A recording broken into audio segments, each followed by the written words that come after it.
Több mint 100-an jelentkeztek tavaly a Csokonai Művelődési Ház által meghirdetett angol nyelvtanfolyamra.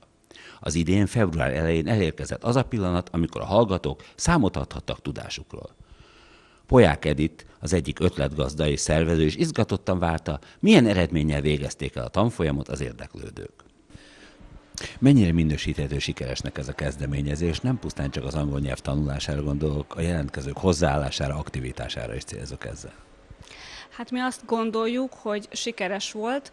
A kezdő tanfolyamra, ami szeptemberben kezdődött, összesen 84-en jelentkeztek a 90 helyre, ez a maradék 1-2, ez csak azért maradt üresen, mert hogy nem tudtunk megfelelő helyet és időpontot biztosítani az egyébként több mint 130 jelentkezőnek. Közülük most már önköltséges áron tudják majd folytatni a tanfolyamot, és körülbelül a fele, tehát 41 tanulónk fogja ezt most folytatni, remélhetőleg jövő hét utáni héttől. Tehát szakmailag mindenképp sikeresnek gondoljuk, hogyha a kicsi ízelítő után áldoznak is erre most már a résztvevők. Mennyire voltak önök megelégedve a színvonallal, az oktatás színvonalával és a hozzáállással is?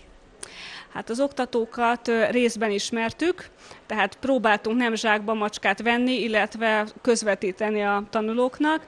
A tanulók hozzáállásán is azt látjuk, hogy nagyon-nagyon odafigyelve jártak az órákra, nem nagyon volt hiányzás, és hát nagyon nagy aktivitással vettek részt a dologban. Ez a mostani bemutatókon is majd látszik.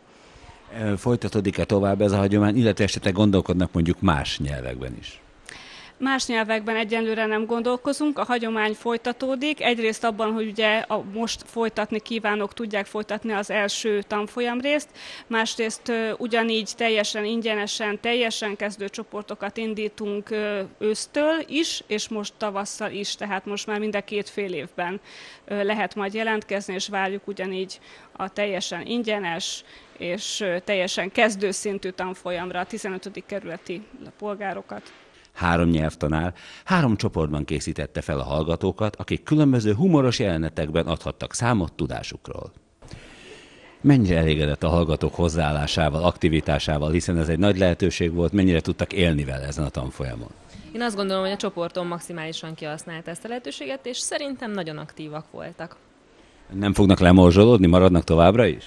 Hát az, hogy lemorzsolódnak, az rajtuk áll, hogy ők mennyire használják ki ezt az alkalmat, hogy tanulhatnak. Mennyire érzi fontosnak ezt a kezdeményezést? Most konkrétan arra gondolok, hogy a Művelődési Ház adott egy ilyen lehetőséget ezeknek az embereknek, hogy tényleg komolyabb nyelvtudáshoz jussanak. Én azt gondolom, hogy manapság ez nagyon sok mindenkinek, vagy az emberek többsége számára nagyon fontos, és így most ezáltal olyan emberek kaphattak egy lökést, akik máshogy talán nem jutottak volna ehhez a lehetőséghez, vagy nem jutottak volna erre az elhatározásra maguktól. Ön szerint nehéz meggyőzni a magyar embereket a nyelvtanulásra? Szerintem a nyelvtanulás szükségességéről, vagy még inkább a nyelvtudás szükségességéről egyáltalán nem nehéz meggyőzni őket. Az a nagyon nehéz, hogy ez nem egyik napról a másikra bekövetkező dolog, hogy ma este leülök, és jól elszánom magam, és holnapra tudni fogok egy nyelvet, hanem nagyon hosszú időn keresztül igényel kitartást, és szerintem ez az, ami nehéz, hogy az út folyamán ne veszítsék kedvüket, lendületüket az emberek. Hogyan fogott hozzá, amikor megkapta ezt a felkérést, hiszen nem ismerhette az embereket, nem tudta a nyelvtudás szintjüket, egyáltalán volt valami felmérés? Volt egy előzetes felmérés, és fő szempont volt, hogy a nyelvtanulók, illetve a csoport nagy hányada ne tanuljon még angolul, tehát nem voltak előzetes ismereteik a hallgatóknak az angol nyelvről.